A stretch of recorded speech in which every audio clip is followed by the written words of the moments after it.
call that someone was breaking in. Well, the contractor was there. My husband was at the store. How did you follow my husband from the store and the contractor was already at the building? Wouldn't you think that so they never went to the building? To break in the building? Mm-hmm. So, little did they know, of course I have some pretty influential people here in the city by me being in the healthcare and by me knowing other people, Dr. Chanel Jones and, judges and, So we're in a process. The first step when I see something with police brutality is if it does occur, what do you do from there? It's more so knowing the process. Who do we contact when this occurs? So it's more so of us learning information and doing research in the event that these things happen, what do we do from there? Mm-hmm. So getting public records. I received some really good information from the people that I know. See, sometimes it's who you know. Right. But what about the people that don't know those people? So, of course, I'm against police brutality. Of course. More so reporting, learning who to go to set a complaint, getting public records, knowing who to contact in order to get that information. And so to make a long story short, after it all de-escalated, then they decided to try to talk to my husband like as if nothing ever just happened.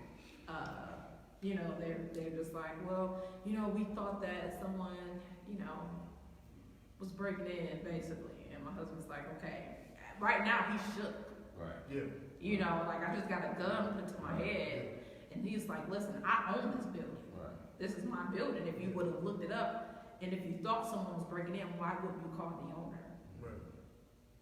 So this is just a time that we're actually living in, where the demonic spirit is just taken over. Right. And this is really just the time that we're in that we know was going to come. So it's not like we don't know that these things are going to occur in the last days. He said perilous times is going to come. Right. So it's just now being prepared. Like I said, what do we do? How do we report? Who do we complain to? People that we should contact the mayor.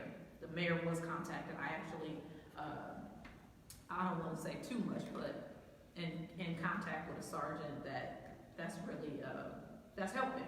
So it's pretty much just knowing justice, vengeance is mine, said the Lord. However, you have to take a stand, and let's find ways to educate.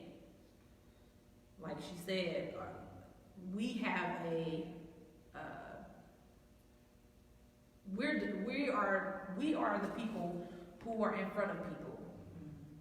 So we should be the ones to make sure that these things are heard, make sure that people are educated, make sure that we set an example.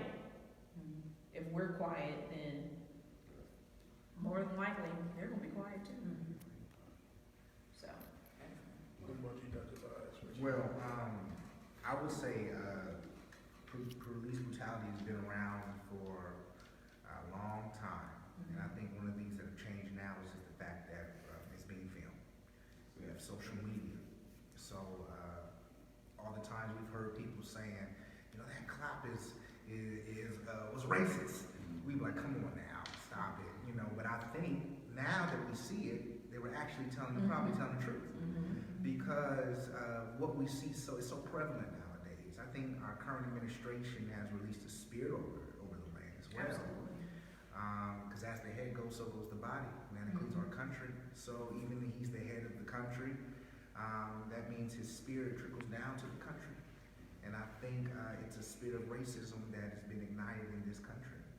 I can do what I want to do and you can't do anything about it. Type of mentality. I was pulled over by a cop last year as I was mentoring some young man. And young men that I deal with is coming from the hood, coming from places that underserved communities, and I got pulled over by the cops and he began to cuss me out for no reason. Now, this is the first time something like this happened to me, and at that moment I had to realize that my witness and my example was bigger than my anger, or more important than my anger, because I was really angry. And I can understand how a man, because I feel like I'm a composed person, so I can only imagine somebody that's not as composed as me, and how they will respond out of defense to the comments, to the let alone a gun being put to your head, and then the blame comes on the, I hate to say it, but the black man for the response. But in reality, black men are more scared than they think. They're scared for their lives because we don't know how to respond to things like that. So some of the ways that I believe the church can respond to that and help that situation is by educating how to respond. Putting things in place as to steps, maybe reenactments. Bible studies need to be more relevant to current situations. Correct. And so not being afraid to apply Bible to relevant topics, what's going on today, and how do you respond in a biblical manner. I think those type of things are needed and very, very important. I think once they believe that once they begin to abuse us, the more they abuse us, the more fear that they'll have over us. And it really goes back to the Willie Lynch letter of 1712 that talks about beating a male until he's 16 years old. And then when he hits 16, you'll never hear a peep from him. So it's important that we understand that we do have power, we do have a voice, but that we have to apply it the right way. Okay, I think the responsibility do lies with the body, because we're supposed to have the biggest voice in the community. And if you look back in time, one of the reasons why they sabotaged the Black Panther movement and even the Muslims, but they the ones who started having the after-school programs and feeding our people. So if the church, one of the things that we're looking to do in this community, and if you think about it, 90% of the people that go to the church in the community don't live in the community. And so they're not invested in the community. They can come to the church, leave home, and I hear it all the time around here, gunshots and sirens, so they're not invested. So we got to change that. We got to get 90% of the community into the church, because that's the only way we're going to build it. The people that's in the church is not invested in the community. And so if we get the people in and begin, like you said, Bible studies, because the Word of God tells us all these things. Perilous times, it tells you all these things, but we're not teaching that. We're teaching name it and claim it, blab it and grab it. We're teaching we're teaching all that, but we're not teaching people how to have faith and how to empower each other. The Bible says something about when you make it, go back and get your brother, strengthen. So we're not doing none of that stuff. And one of the things that we try to do here, myself as well as Jay, is to try to have things that will bring the people in the community, in the church. Then you can begin, because people have a need also. So the need are not being met. So when these people come to church and all they hear about is give me your money and you don't pay, and we're not teaching them anything to build it. If you think about it, we own nothing in our communities. We don't own no stores anymore. We don't own no grocery stores. We don't own anything that sustains life. You know what I'm saying? And so by that, so we're not empowered. So they can come in our community. We don't have a group of men. I was thinking about the park down the street. They don't have no basketball courts down there. Why couldn't we get basketball courts there? And if we had a group of men in the community that would actually police that park on a daily basis, where our kids can go out and play. And then if the police see us together as people, and men, see the men, not the women. The women, y'all do a great job, but see the men, then they'd be a little less eager to put. I mean, they gonna still do what they do. Okay, when I was growing up, you couldn't go through Bexley, Upper Arlington, none of those stuff at a certain time. Now it's almost that you can't even walk through your own neighborhood at a certain time in the night. And that's because they're not scared. They're not scared of nothing, because we're not gonna fight back. Like you said, you gotta know, it's who you know. You got to be able, when that happens, you got to be able to call, make some phone calls. But not only make the phone call, then it has to be followed up. And these people had to be put on blast. Only reason why we know now is because of the cell phone and social media. They've been doing this. Let me say it real candid. They've been killing niggas and hanging niggas and beating niggas for a long time. And ain't nobody did that. So when the church get in place, when the church take its rightful place, then a lot of these things can stop, I believe. Yeah. And it's good that you mentioned the community. And before we have the building that we have now, we prayed and asked God, where did He want us to be? Because we didn't want to start ministry just to start ministry. We were renting prior, and we were there for a year where He was installed. And it took some time actually to get the building that we have now. And we prayed and asked God, we don't want it just for, it's all about church and let's see how many people we can get. Right. It was more so about where do you want us to be to where we can affect that community? Because just being a nurse and doing a lot of things health-wise in the community, I serve the community on a daily basis. I serve poor people, I serve rich people, I serve different nationality of people. So for me, I automatically became numb to, let's just say, different races and genders, and Right. and all kind of people. So I believe that this background that I have, God already knew where I would be today.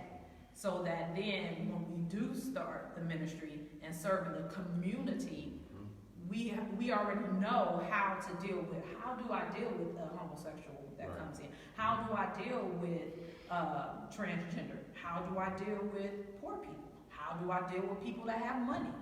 Guess what? People are people. That's right. And you have to love people first. And you love them where they are. And let God do what He does best. Because we're not God.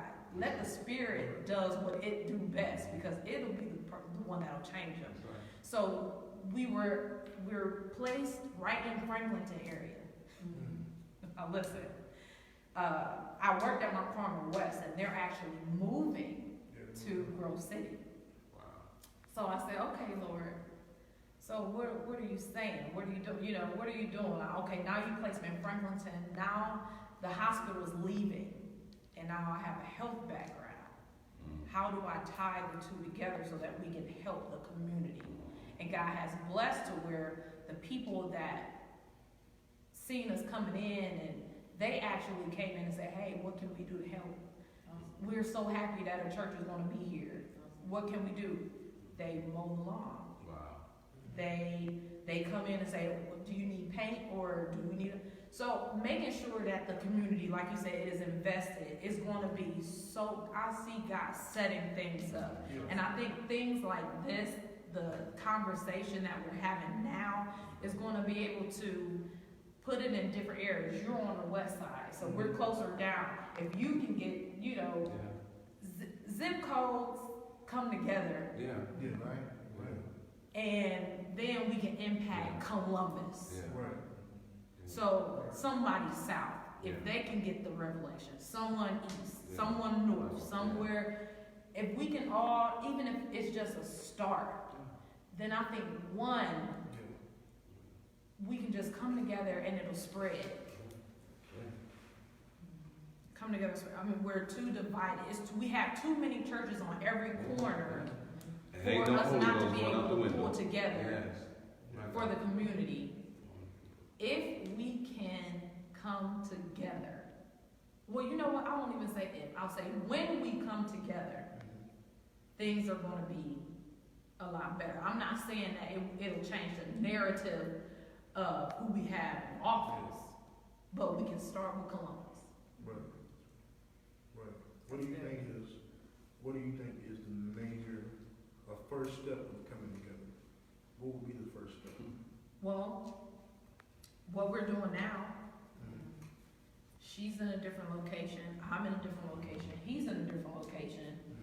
If we can, I'm an advocate of teaming up, because guess what? Me as a nurse, I team up with the doctors, the physical therapists. We all come together for one common ground, and that's the patient. So I figure if the churches can come together for one common ground, which is the souls, in different locations. I don't know if everyone have maybe they have an outreach team. Maybe outreach teams can come together and work in one location for a certain time, maybe a month. Another zip code. Now we work in your area. Now we work in your area, but we all come together as one body, not as, okay, I'm Newhart, you're, whatever your name is. No, this is the church. We are the body. And we're coming together, and we'll go to each zip code outreach for that area. What can we do? And now, that's just a start from my, my perspective. That's just to piggyback on you. So, like the Somali community, how they, came here was maybe late 90s. Yeah, late 90s. And now the north side is little Somaliville, right? West side, Somaliville, right? So, I shouldn't say Somaliville, but it's populated by the Somali community. So with their culture is that they, like you said, they come together. And, there may be, I'm not saying we all got to live together in one house. No, we ain't got to do all that. However, we take on a project, the zip code 43211 or 43205, yeah. So all these, taking on this specific zip code, and like the Somali community, they will make sure that one person gets to college. That one person gets a house, right? That one person has, X amount of money saved up in their savings account. And then once that person solidifies or accomplishes whatever that goal is, then they go to the next person. Then they go to the next person. And then when the money starts circulating in that community, because really they know how to make money, they know how to circulate money within their community. Once that money starts circulating, then they're able to buy more and more and more. So we take that monetary concept and apply it to souls and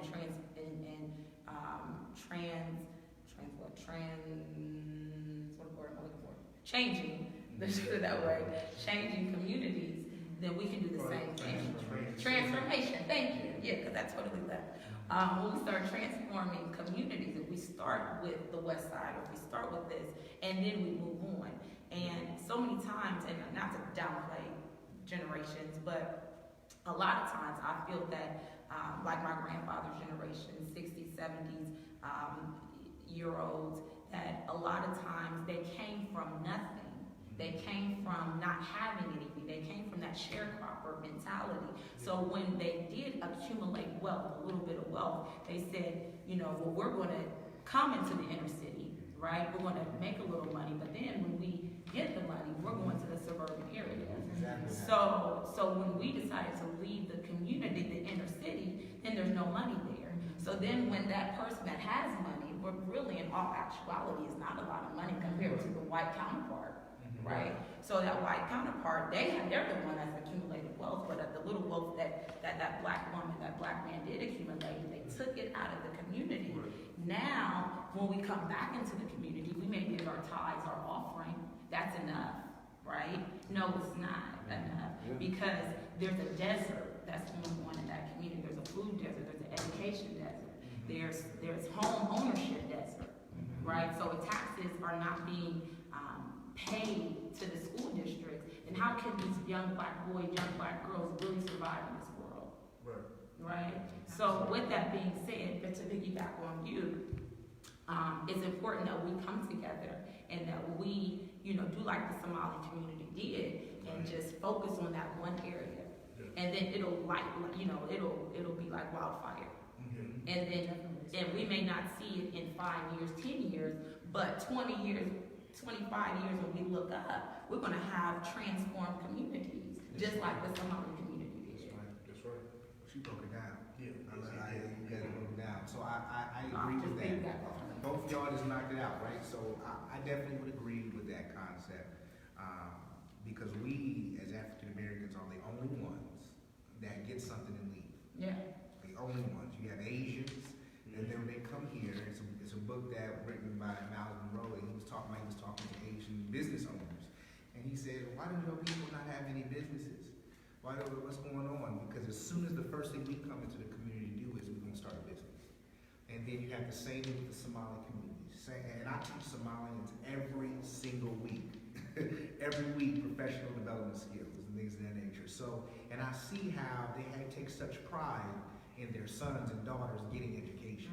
They take such pride in them trying to be better themselves, with the end goal of coming back to the community and resowing what you gain, right? But we have the mentality of that we move out of our communities.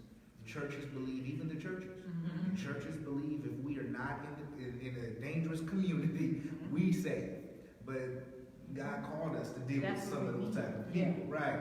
And so, like what you were talking about, as far as the churches is not in the communities anymore, and that's a big issue because they're not invested in the community, because people fight for their communities, they war for their communities, and they take the extra steps, for the community. So we're the people that once we get a little change, we want to move to Reynoldsburg, we want to move to New Albany or Polaris, because we have the myth that they're better than us. And in reality, it's a self-love problem.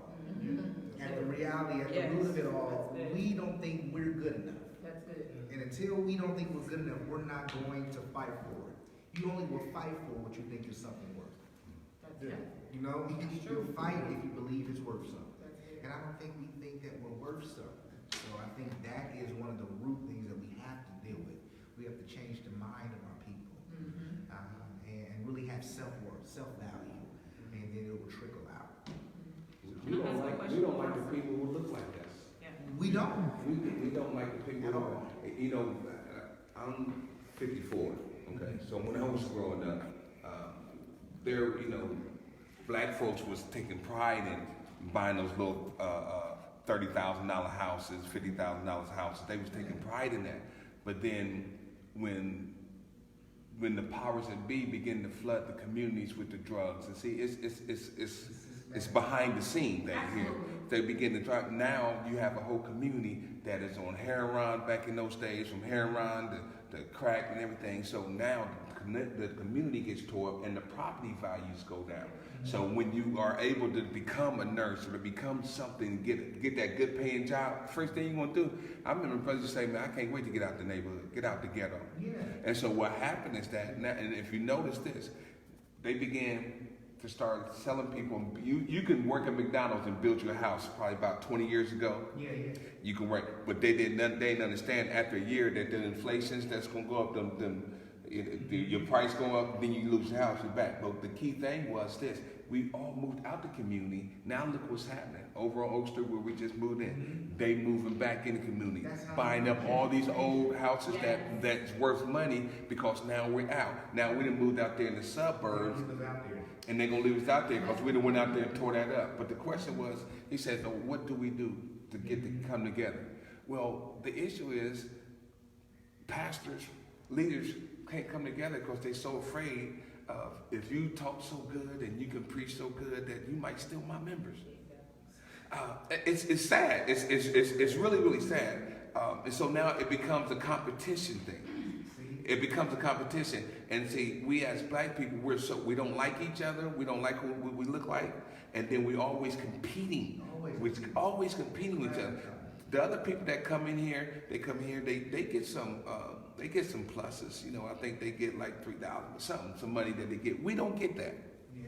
But we have the tools within ourselves to build and to grind. That's built in us. But guess what?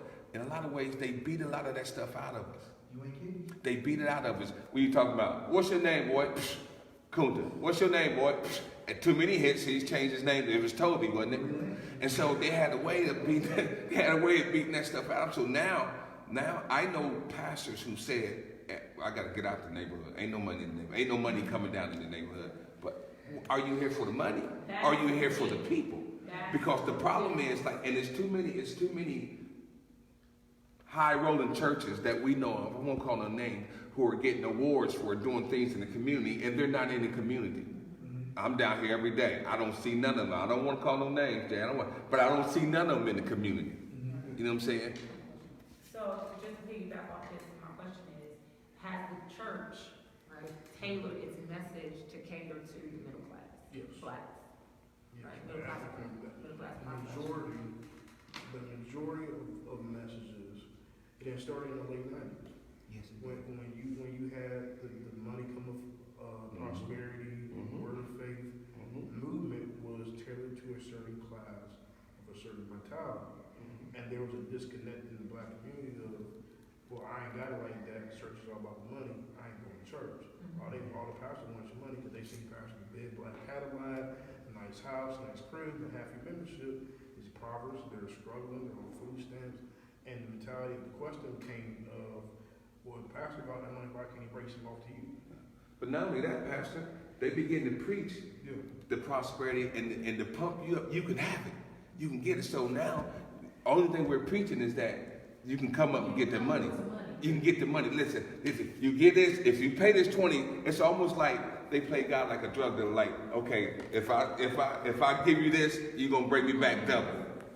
That's not how it works. And so people are brought into that. And God is not pleased. He's not pleased. He's not pleased because we've forgotten our first love. Absolutely. And we've forgotten our first love. It's just further, it's just confirmation of where we're headed, being in the right track. And this is more than likely, not saying that it wasn't needed for you or whoever's watching, but for me, because majority of the members, even that we had when we first started, they didn't really have money. Yeah. We received the newcomers, babes, and I asked God, like, okay, Lord, this what you want? Exactly. I know what I'm gonna be honest with you, saying. this what you want us to do? Like, That really? offer. But you know what? God made a way for, and I don't want this to be just about us, but I just want to, I'm sharing this just as a testimony where me and my husband, we're okay. And we never went into ministry saying, my husband don't take salary. Okay? So, we didn't go into ministry saying, this is going to be the way. I'm not saying that people that do, this is our testimony. This is what we're doing. Right. We wanted to solely be in it for people. Lord, what can we do to help with their lives being changed? The people, like I said, that we had, majority didn't have money. So how do you reach those people that can't give you $1? Right.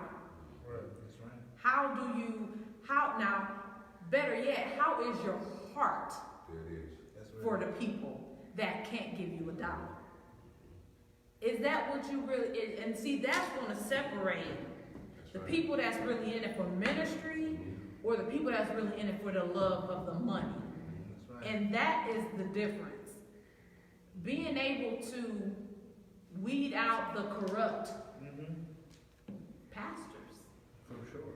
preachers, ministers, people that have they have a form of godliness.